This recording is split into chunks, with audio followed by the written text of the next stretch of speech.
I've always enjoyed working on and driving old cars, but sometimes when you're working on something, you find two or three other things that need some attention.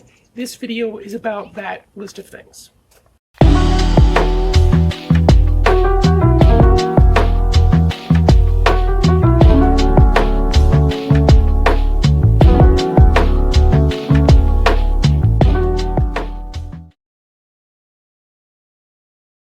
I'm ready to fit my lower timing cover, but I've got a bit of a situation here. I cannot get one of the attachment bolts in, and frankly I probably won't even be able to get the cover in without removing the power steering belt.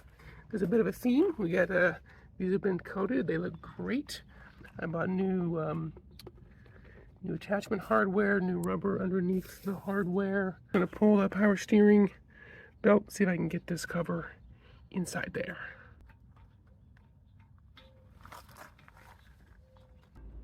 Around the timing belt, around the tensioner, and down. Sometimes bolts are really funny. This bolt, I got it half hand threaded in. I just need to get a wrench on it. Unfortunately, I've got the damper in the way. Here we go. Oh, you're kidding me. Look at that. Even my 1/4 inch drive, 10 mil won't fit. I bought a set of these special tips. They're designed to allow you to use the socket in a very tight spot. And wrench. Let's try this out. All right, I did the trick. Really hard to see down there. Yeah, so this will work much better than having to remove the alternator bracket, which I certainly wouldn't have wanted to do. Lower cover is on. I tried to fit this cover down here. The power steering pump pulley is just in the way. I'm going to have to swing the pump up out of the way in order even to get the cover on.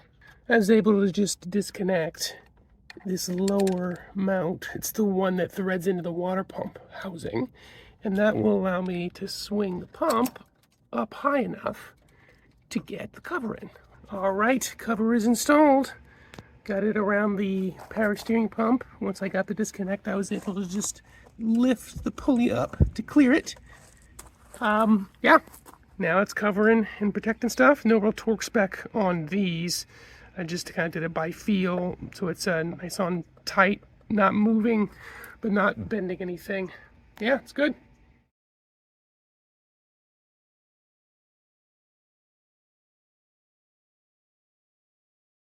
It's turning out pretty good.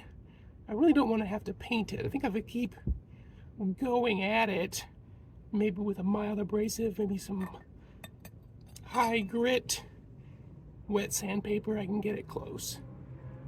Just using a mechanic's napkin. Not too abrasive.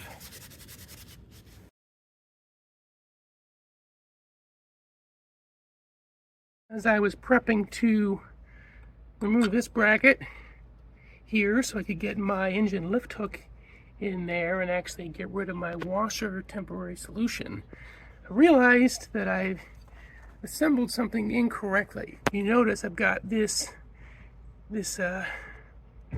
bar. It runs across here on both sides of the valve cover. Pretty standard for Volkswagen Audi products of this vintage. However, if you notice, there's this little tab here with a screw, and it was this way before, and I didn't think much about it. Then I found this. This appears to be an injector retainer. Notice the angle. I said this bar here with the tab is upside down and on the wrong side of the valve cover.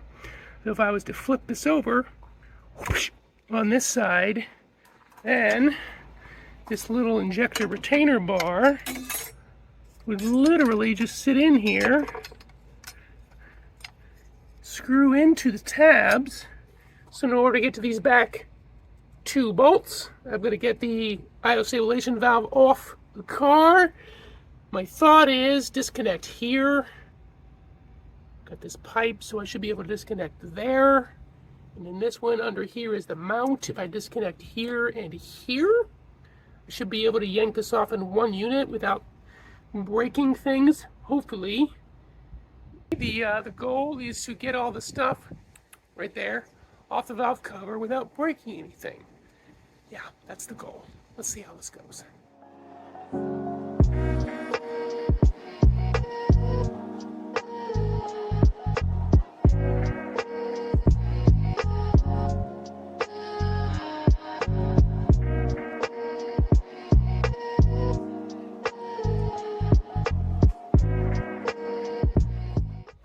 Okay, this actually came off pretty easy. I could go further, but if I move things, I can get access to every bolt that I need. So now, I'm going to try to loosen all the bolts on this side. See if I can get this bar off first. That's going to be the hardest. Here we go.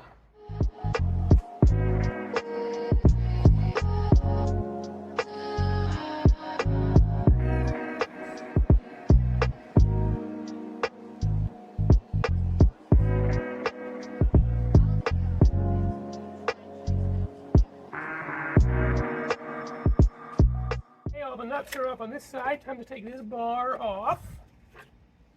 Okay. This bar is now straight. Good shape.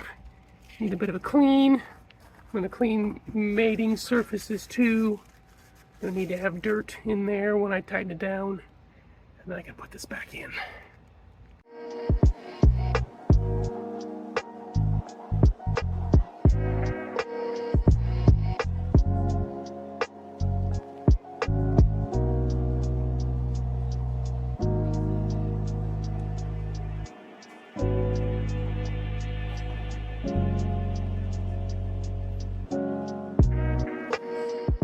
Okay, I'm ready to tighten down the valve cover. 7 foot-pounds. That's the torque spec. I could probably do it by hand. I'm going to be careful and do it the right way. 7 foot-pounds. I've got them all close. Time for the final torque.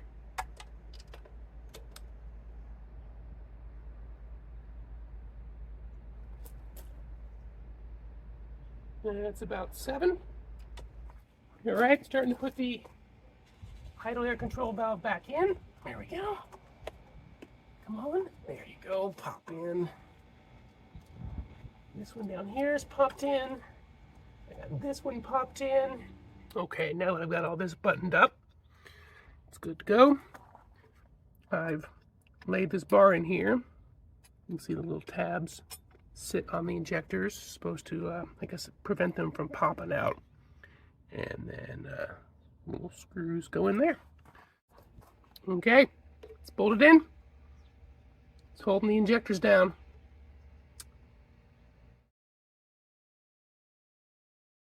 So now I can finally move on to installing my engine lift hook to fill that gap that I had to temporarily fill with washers. With that tab moved, because it was going to be in the way of this, or at least darn close. I'm going to disassemble. Get this engine lift hook in there.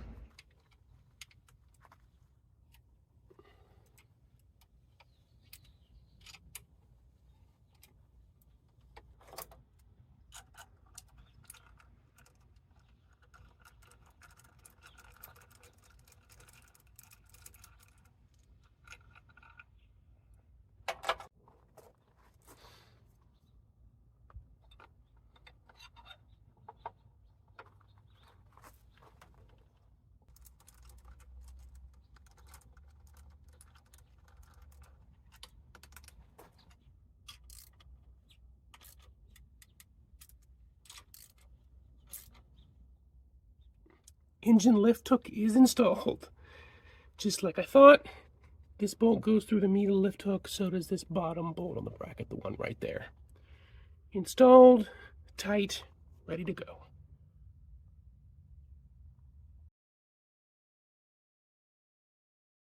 I need to bleed the clutch cylinder on this car. Unfortunately, if you try to put some pressure at the brake reservoir, which the clutch gets its fluid from here, you just end up with air. It's the way that this reservoir is laid out. You just end up with a pocket of air here, which means it just spits air out the slave cylinder. So what I'm going to do is disconnect this and set up some kind of gravity feed system so I can bleed the clutch and the slave. And I'm pulling out some of my stoppers here so I can put a stopper on that fitting there. Okay, I rigged up my own little clutch fluid reservoir so I can bleed this clutch properly. You can see I've got this kitchen squeeze bottle here, and put a stopper on the end so it won't leak at the brake reservoir. So hey, to get down there, I had to buy myself a little short 7mm wrench in order to make this work. Now I'm going to bleed the clutch. A little bit of gravity bleed. I'm going to let it sit for a little while. I did gravity clutch bleed, cycled the pedal a few times, got it tightened up. Outside in the Arizona heat, man, it's 7:30 and it's like almost 90 degrees again, got a little humidity, but I think I got the clutch bled. Yeah, I'm crazy. Not that you can feel this, for all you know, there could be no feel, except for you can see it springs back. Push clutch in, shift nice and smooth.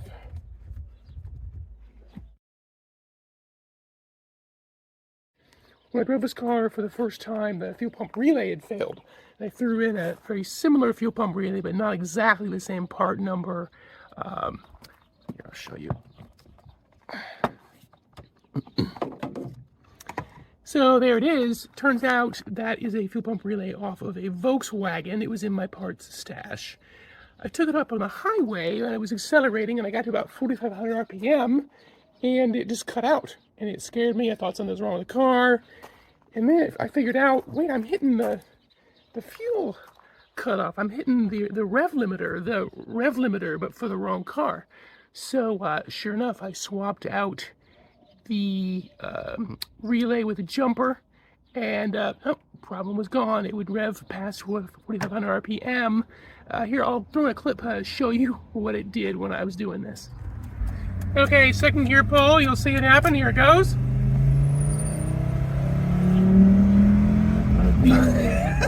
Yep, that is not the actual red line.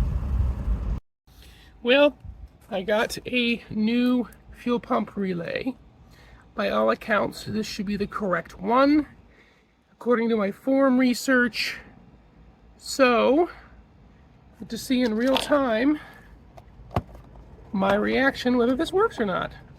Pull out the old one. This one here is the old VW fuel pump relay. Pull it out and make sure I've got it aligned.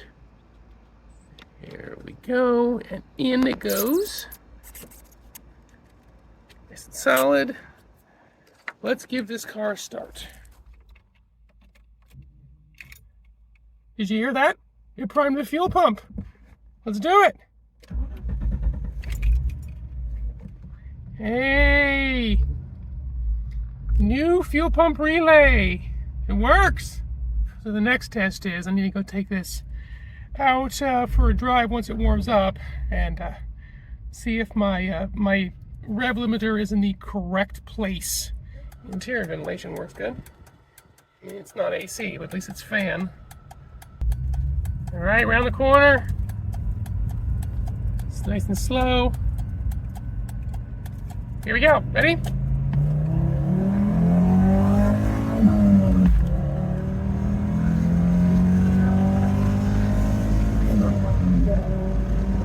No red line issue there. Well, that's it for this video. Fixing those 3 things, or really 5 or 6 things, is really taking this car a step forward on making it roadworthy for a long trip, which is my ultimate goal. I really want to take this on a trip this fall. Probably 1,000 miles total at least. Yeah, thanks for watching. $10. What's that 10 socket?